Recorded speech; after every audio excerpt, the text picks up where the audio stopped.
kelas A3 dengan nomor NIM 68224100023. Dengan adanya video ini, saya ingin memenuhi tugas UAS saya di mata kuliah Filsafat Ilmu Pendidikan yang diampu oleh Ibu dosen Ibu Alfi Valentri MPD.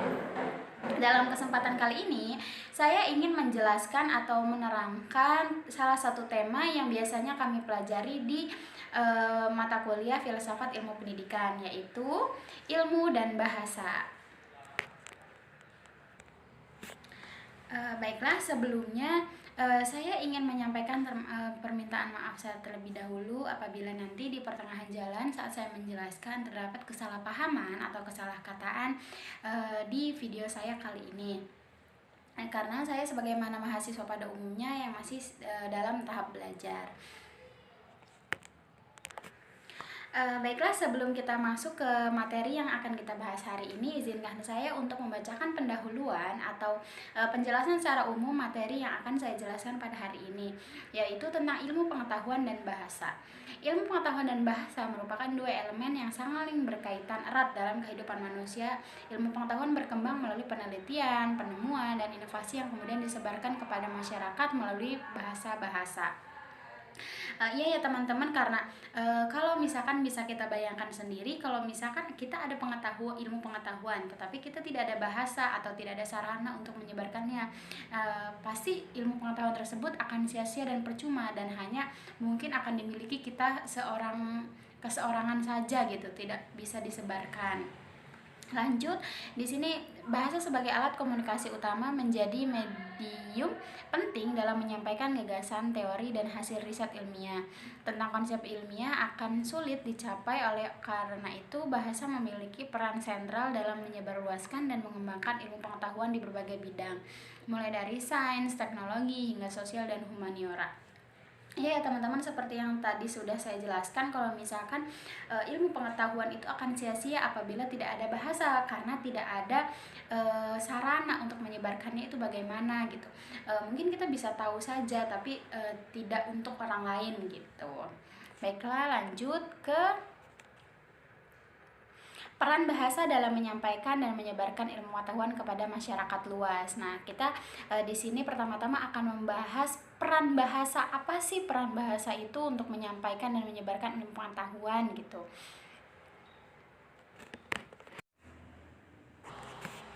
Ya, sebagaimana yang sudah saya sampaikan tadi di awal, kalau misalkan bahasa itu memiliki peran penting gitu dalam menyebarkan ilmu pengetahuan, karena kita sebagai makhluk sosial mau bagaimana lagi menyebarkan ilmu pengetahuan yang kita punya jika bukan dari perkataan kita, yang dimana perkataan kita itu harus sesuai dengan apa yang orang pahami. Nah, di sini kan kita nggak mungkin kan kayak saling berbicara tapi tidak memahami satu sama lain. Nah, maka dari itu bahasa itu adalah salah satu cara untuk satu sama lain diantara kita itu saling memahami gitu. Makanya di sini bahasa itu perannya sangat penting dalam menyebarkan ilmu pengetahuan. Nah, lebih jauh lagi, bahasa mempengaruhi cara masyarakat mengadopsi dan memanfaatkan pengetahuan baru. Ya, teman-teman, ini sangat penting sekali karena memang bahasa itu mempengaruhi cara masyarakat untuk mengadopsi dan memanfaatkan pengetahuan baru. Kayak misalkan nih, masyarakat itu belum tahu hal tersebut, terus ada seseorang yang ingin menyampaikan hal tersebut gitu. Tapi masyarakat itu tipe orang yang kayak dalam kesehariannya dia bertutur kata baik atau kayak lemah lembut dalam berbicara segala macam gitu. Tapi orang yang menyampaikannya ini tidak memiliki hal tersebut gitu, tidak bertutur kata baik atau lemah lembut dalam berkata gitu. Masyarakat pasti akan sulit untuk menerima hal yang disampaikan tersebut, walaupun hal itu adalah hal yang baik, tapi karena penuturan bahasanya dan tutur kata bicaranya tidak sesuai dengan masyarakat yang menjadi objek tersebut, percaya nggak percaya atau yakin nggak yakin, pasti masyarakat tersebut akan menolak hal yang baru tersebut, walaupun itu memang umumnya sebuah pengetahuan gitu, karena memang bahasa adalah satu alasan kenapa pengetahuan tersebut bisa diterima gitu. Selain itu, bahasa berfungsi sebagai jembatan antara pengetahuan ilmiah dan penerapannya dalam kehidupan sehari-hari. Iya benar teman-teman, kayak misalkan kita nih punya ilmu pengetahuan yang luas gitu, tapi kita nggak punya sarana atau jembatannya untuk menerapkan hal tersebut dalam kehidupan sehari-hari. Mau sebagaimanapun, mau sebanyak apapun ilmu pengetahuan yang kita punya, jika tidak diterapkan dalam kehidupan sehari-hari, toh percuma gitu. Untuk apa kita punya pengetahuan yang seluas itu tapi tidak kita terapkan dalam kehidupan kita atau dalam diri kita gitu. Baik, selanjutnya itu ada kejelasan dan ketepatan penggunaan bahasa penting dalam komunikasi ilmiah dan perkembangan ilmu pengetahuan. Baik, kejelasan dan ketepatan penggunaan bahasa sangat penting dalam komunikasi ilmiah karena ilmu pengetahuan didasarkan pada pemahaman yang akurat dan objektif. Ya, karena kalau misalkan dalam ilmu pengetahuan itu kita tidak bisa menyampaikan hal yang belum akurat dan objektif gitu. Kayak misalkan bisa kita bayangkan saja ya, jika pun kita hanya berbicara biasa gitu pada kehidupan sehari-hari, jika tidak jelas dan tidak tepat, maka kita akan sulit untuk memahami hal tersebut gitu. Bagaimana yang memang itu untuk tujuannya komunikasi sebuah pengetahuan ilmiah gitu, pasti akan lebih sulit karena hal itu harus disampaikan dengan yang benar-benar akurat gitu. Kayak misalkan kita bisa bayangkan saja ya, kayak kita menyampaikan ilmu pengetahuan kepada orang yang notabene belum memahami bahasa Indonesia secara keseluruhan gitu. Kita harus menyampaikan menggunakan bahasa yang memang tepat dan jelas kepada mereka. Kalau misalkan emang mereka belum bisa memahami bahasa Indonesia dengan baik, kita harus bisa menyesuaikan bahasa yang mereka pahami gitu. Karena pengetahuan ilmiah tidak bisa disampaikan jika itu tidak objektif gitu. Jadi kita harus sebisa mungkin kita harus seobjektif itu gitu dalam menyampaikan pengetahuan ilmiah. Kayak misalkan kita juga ada suatu masyarakat yang memang masih di pedalaman gitu, dan dia belum memahami bahasa Indonesia dengan baik dan benar. Misalkan dia hanya bisa memahami bahasa Sunda saja gitu. Ya mau tidak mau, kita jika ingin menyampaikan pengetahuan ilmiah tersebut kepada mereka, kita harus bisa memahami bahasa tersebut karena pengetahuan ilmiah harus tepat gitu penggunaannya untuk disampaikan. Nah, selanjutnya, ketepatan bahasa dalam komunikasi ilmiah juga sangat penting karena berhubungan dengan presisi data dan informasi.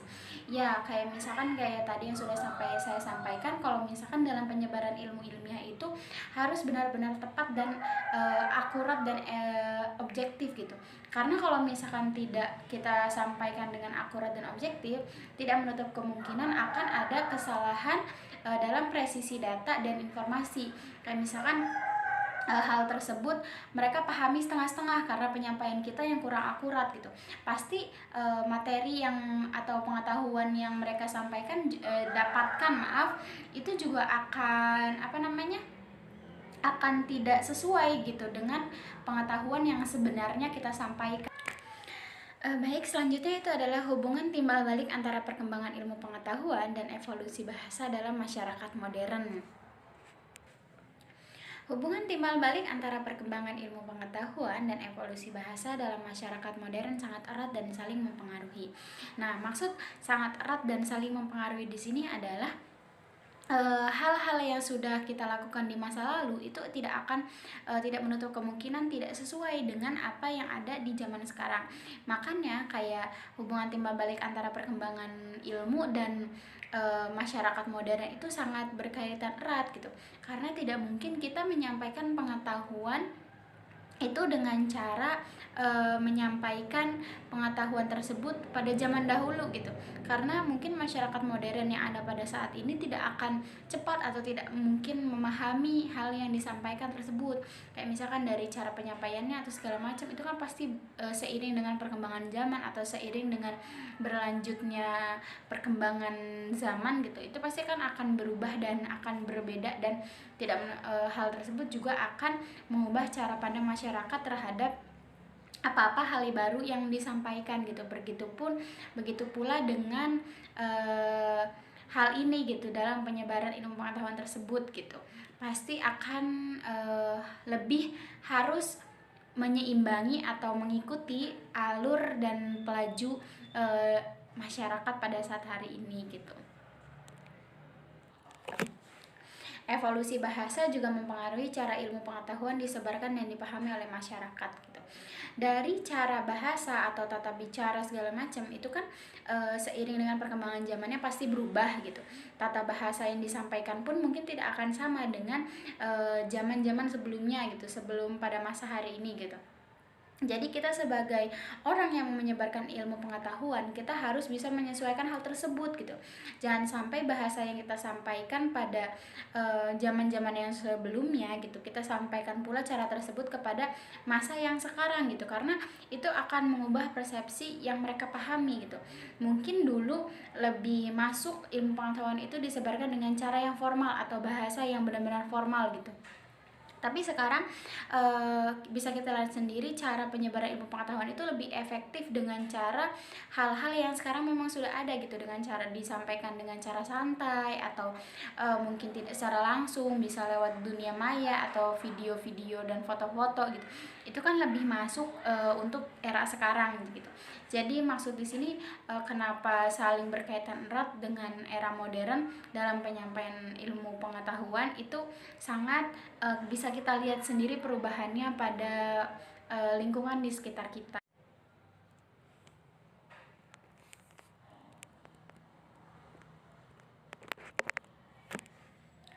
Dengan demikian, perkembangan ilmu pengetahuan dan evolusi bahasa menciptakan siklus yang saling menguntungkan. Ilmu pengetahuan memperkaya bahasa dengan istilah dan konsep baru, sementara bahasa yang berkembang memungkinkan pengetahuan ilmiah menjadi lebih inklusif dan mudah diakses. Nah, maksud menguntungkan di sini adalah kalau bahasa memiliki pengetahuan baru atau istilah dan konsep-konsep baru yang membuat mungkin beberapa orang atau beberapa kelompok itu tidak bosan dengan bahasa-bahasa yang sudah mereka ketahui gitu, karena dengan adanya kombinasi ilmu pengetahuan dan bahasa ini akan menciptakan hal baru dalam bahasa gitu. Begitupun pula dengan ilmu pengetahuan akan mendapatkan keuntungan kalau misalkan bahasa ilmu pengetahuan itu akan lebih mudah dipahami atau mudah diterima oleh masyarakat, karena hal itu sudah sesuai dengan zamannya gitu. Terus kayak lebih inklusif dan mudah diakses, karena hal tersebut kan bisa lebih menyatu dengan diri mereka, jadi bisa lebih diserap pada saat hari itu karena sudah sesuai dengan apa yang mereka ada saat ini gitu. Jadi dua hal tersebut, bahasa dan ilmu pengetahuan, bisa saling menguntungkan apabila menjadi satu kesatuan yang utuh gitu, dan hal tersebut justru sangat berpengaruh untuk perkembangan kita pada saat zaman hari ini. Baiklah, mungkin hanya itu hal-hal yang dapat saya sampaikan untuk video ini. Nah, sebelum saya menutup video saya kali ini, saya akan membacakan kesimpulan apa yang saya sampaikan pada hari ini. Kesimpulannya, perkembangan ilmu pengetahuan dan evolusi bahasa memiliki hubungan timbal balik yang kuat. Ilmu pengetahuan memperkenalkan konsep dan istilah baru yang memperkaya bahasa, sementara bahasa yang berkembang memfasilitasi penyebaran pemahaman pengetahuan secara luas. Keduanya saling mendukung sehingga memungkinkan kemajuan ilmiah sukses dan diterapkan dalam masyarakat modern, mempercepat inovasi serta meningkatkan kualitas hidup. Mungkin hanya itu yang bisa saya sampaikan. Saya juga ingin memohon maaf kembali apabila dalam video saya mengandung kesalahpahaman dan kesalahkataan yang saya sampaikan. Karena di sini saya masih dalam proses belajar, mungkin kiranya jika ada kesalahan mohon dibenarkan dan mohon petunjuk untuk menjadi sebuah perbaikan dalam diri saya. Kurang lebihnya saya mohon maaf. Wassalamualaikum warahmatullahi wabarakatuh. Terima kasih semua.